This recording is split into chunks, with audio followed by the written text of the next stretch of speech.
Welcome back to Wake Up America. I'm Allison Maloney. Time now for the Week in Business. And for a little help with that, let's bring in the Money Men, business and markets analyst and Newsmax contributor, Seth Denson, and America's accountant, Professor Dan Geltrude. Good morning, everyone. Hey, good morning. All right, so a big win for America and Ohio as they just received a deal for the biggest semiconductor operation on Earth. Intel announced that they'll invest $20 billion to build 2 computer chip factories.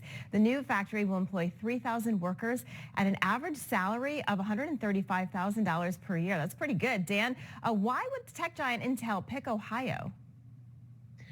Well, I think that's the heart of America. Ohio is as good a place as any for manufacturing to be taking place. And I think this is exactly what we need going forward. We saw how badly, or we currently see how badly we are hurting in the supply chain because of a chip shortage. You can't get cars. Cars are made, missing the chip, therefore they can't function.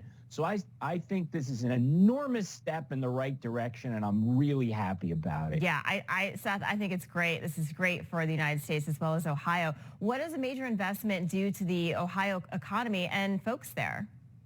Well, it could be a big boom, right? Because not only are you thinking about the jobs that this is going to create, the people this is going to bring in, the sheer level of income because of the high price tag of these payroll jobs.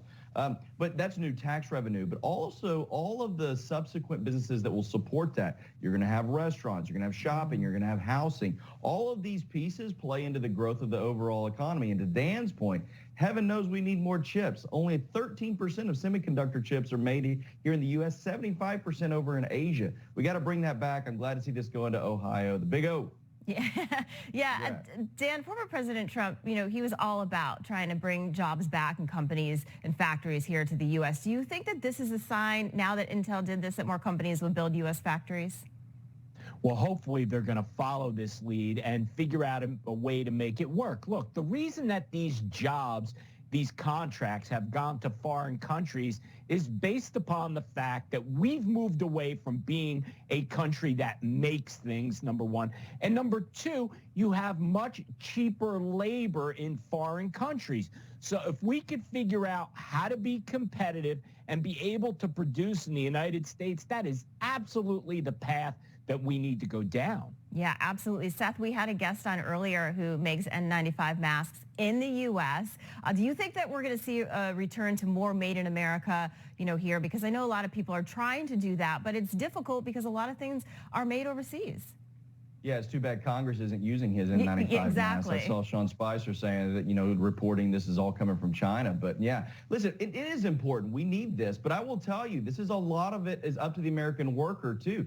Dan just alluded to this. Right now, we have more jobs available. We have people to fill those jobs. That doesn't scream, let's make more stuff in America. But we need to. We need the American worker to engage in the process and recognize that this is important for them and the long-term growth of the United States. We need more stuff made in America. Yeah, Dan, you mentioned the supply chain crisis, right? So if we have things made in America, that's probably going to help. But do you think these companies, do they rely on anything that comes from overseas? Will this hinder how they are able to operate?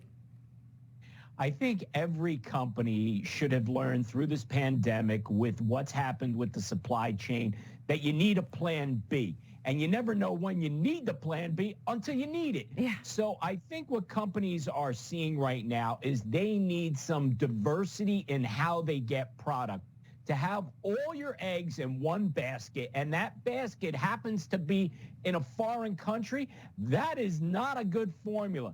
So to the extent, again, we start to make stuff in the United States, everyone will be better served, including getting product through the supply chain. I love it. I think you're onto something. Make everything in the U.S. It'll be better for everyone. All right, I want to move on to a story we've been talking about now. M&M's. I don't know if you guys like M&M's or if you even noticed that this company is now pretty much going woke. So the green M&M, I never even noticed this until I saw the commercial, but she traditionally had go-go boots on, but now she's traded them in for some tennis shoes. Does this really resonate with consumers, Seth?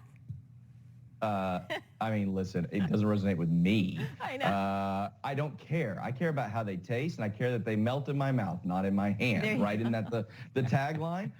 The fact that the green one is wearing this instead of heels, I don't know. I asked my wife, I was like, does this mean that I don't have to buy you high heels anymore, that we're done with that? We're just buying sneakers? No, the answer, no. I agree with your wife. Very good. Dan, just get your quick take on that.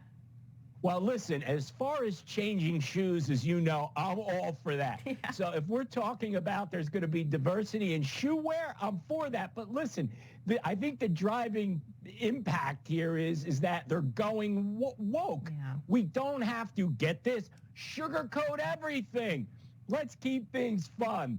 Very good. I love it. You guys are on the ball today. Thank you so much. Seth Denson, Dan Geltrude, have a good day. Hey, thanks, Al.